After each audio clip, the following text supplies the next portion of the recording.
देखिए, आज मेरे मित्र अर्नब गोस्वामी जो कि रिपब्लिक टीवी और रिपब्लिक भारत चलाते हैं, उनको रायगढ़ पुलिस ने गिरफ्तार किया है। और उनको गिरफ्तार किया है धारा 306 के तहत इंडियन पीनल कोड की। धारा 306 जो है वो निर्धारित करती है कि किसी ने अगर किसी आत्महत्या को बल दिया, मदद किया या उसमें भाग लिया, तो आप लोगों को याद होगा कुछ महीने पहले यही मेरे मित्र अर्नब गोस्वामी चीख चिल्ला रहे थे रिया चक्रवर्ती को लेके कि रिया चक्रवर्ती ने सुशांत सिंह राजपूत की जो हत्या, आत्महत्या जो भी रही, उसको लेकर के रिया चक्रवर्ती ने बहुत बड़ा रोल प्ले किया। यही कह रहे थे हमारे मित्र अर्नब गोस्वामी। तो हमारे मित्र अर्नब गोस्वामी उस समय ये कह रहे थे कि रिया चक्रवर्ती को जेल में डालो और उसको कड़ी से कड़ी सजा दो और उसको जमानत भी मत दो। और वो इसलिए कह रहे थे क्योंकि वो भी धारा 306 की मांग कर रहे थे उस समय कि भाई रिया चक्रवर्ती ने अगर आत्महत्या है सुशांत सिंह राजपूत की तो उसको बल दिया और उसमें गुनहगार वो भी है। अब निकल के ये आता है जो कि हम लोगों को पहले से पता है कि जब रिपब्लिक टीवी के स्टूडियो बन रहे थे तब एक आर्किटेक्ट ने उनकी बड़ी मदद की थी और काम किया था उनके लिए। और उस आर्किटेक्ट और उसकी माँ, उन दोनों ने आत्महत्या कर ली थी और अपने सुसाइड नोट में ये लिख के गए थे वो कि भाई अर्नब गोस्वामी ने उनको पैसे नहीं दिए, अर्थात अर्नब गोस्वामी की कंपनी ने उनके बिल क्लियर नहीं किए और करोड़ों का उनको नुकसान हुआ और घाटा हुआ वगैरह, और फिर जीने का कोई मतलब नहीं रहा, इसलिए उन्होंने आत्महत्या कर ली। यही कहा था। अब उस समय फडणवीस की सरकार थी, भारतीय जनता पार्टी की, तो स्वाभाविक सी बात है कि मामला जो है वो ठंडे बस्ते में डाल दिया गया था। लेकिन जब सरकार बदली तो सच को सच और कॉल अ स्पेड, अब हाल की जो सरकार है उसने इस चीज पे कदम उठाया। हम सबको याद है। मैं ये बात इसलिए बता रहा हूं क्योंकि भाई ये वही अर्नब गोस्वामी है जो हमेशा सच दिखाओ, सच बताओ और गुनाह जो होता है उसके खिलाफ लड़ाई लड़ो, यही बातें करते थे। अब ये इनके ऊपर आ गई है। जो टीआरपी स्कैम है वो तो एक अलग चीज है, लेकिन ये जो पूरा का पूरा मामला है भैया, वो ये है कि एक आर्किटेक्ट जिन्होंने रिपब्लिक के स्टूडियो जो बने थे उस समय जो अपना काम करके दिया था उसकी बिलिंग के मुताबिक, उस आर्किटेक्ट का कहना यह था कि इन्होंने पैसे नहीं वापस किए, पैसे दिए नहीं इनको, और उसको करोड़ों का नुकसान हुआ, इसलिए उसने आत्महत्या करी। उसने यानी कि आर्किटेक्ट ने और उसकी मां ने, दोनों ने आत्महत्या करी और सुसाइड नोट में ये लिखा कि अर्नब गोस्वामी जिम्मेदार है, उसकी वजह से ये हुआ। तो आज जो भारतीय दंड संहिता जिसको कहते हैं आईपीसी, इंडियन पीनल कोड, उसकी जो धारा 306 है जिसमें अबेटमेंट ऑफ सुसाइड होता है, यानी कि साथ देना और इंस्टिगेट करना इत्यादि, उसके तहत 306 में इनको अरेस्ट किया रायगढ़ पुलिस ने। याद रहे कि ये जो धारा है 306, ये नॉन कंपाउंडेबल है, कॉग्निजेबल है और नॉन बेलेबल है। इसका मतलब ये होता है कि जो कोर्ट है वो इस पे संज्ञान लेगी लिखते ही। उसमें वो चॉइस नहीं है कि हम माने या ना माने, पहली बात तो चॉइस नहीं है। तो कोर्ट में जब मामला जाता है तो इसमें संज्ञान लेगी 306 में। तो अर्नब गोस्वामी उसमें है। नॉन कंपाउंडेबल का मतलब ये होता है कि इसका बाहर सेटलमेंट नहीं होगा। ये उन गुनाहों में से नहीं है जो बाहर सेटलमेंट हो जाए कि भैया चलिए दोनों पार्टी आपस में मिल गई, नहीं, ऐसा नहीं होगा। और तीसरा बात है कि ये नॉन बेलेबल ऑफेंस की कैटेगरी में आता है, यानी कि इसमें जमानत नहीं मिलती।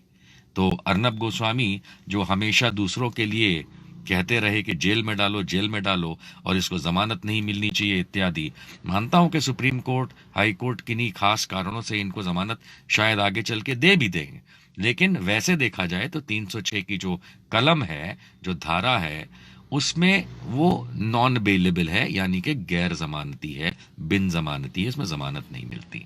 इसमें सजा का जो प्रावधान है वो 306 में वो अप टू 10 ईयर्स ऑफ प्रिजनमेंट है, यानी कि 10 साल तक की जेल हो सकती है और साथ में फाइन है।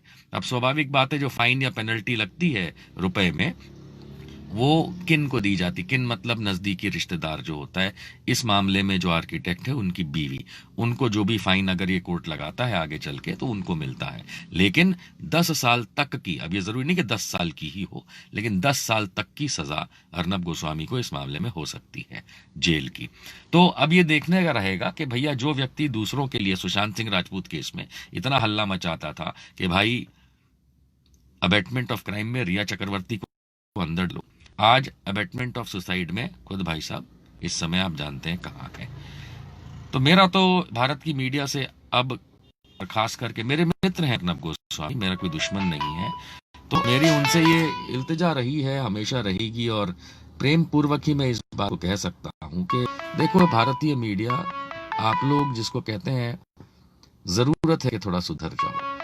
क्योंकि मैं नहीं कह रहा कि पर्सनल क्राइम को लेके हम बात करें, वो तो जो हुआ है वो तो कोर्ट देख लेगा, लेकिन अंततः हम लोगों को ये समझना बहुत जरूरी है कि मीडिया में रहते हुए जब आप सिस्टम से लड़ते हैं, ये एक अच्छी बात। टीआरपी स्कैम में तो फिर जो होगा देखा जाएगा, लेकिन इस समय अर्नब गोस्वामी को रायगढ़ पुलिस महाराष्ट्र की पकड़ के ले गई है सुबह 8 बजे के आसपास।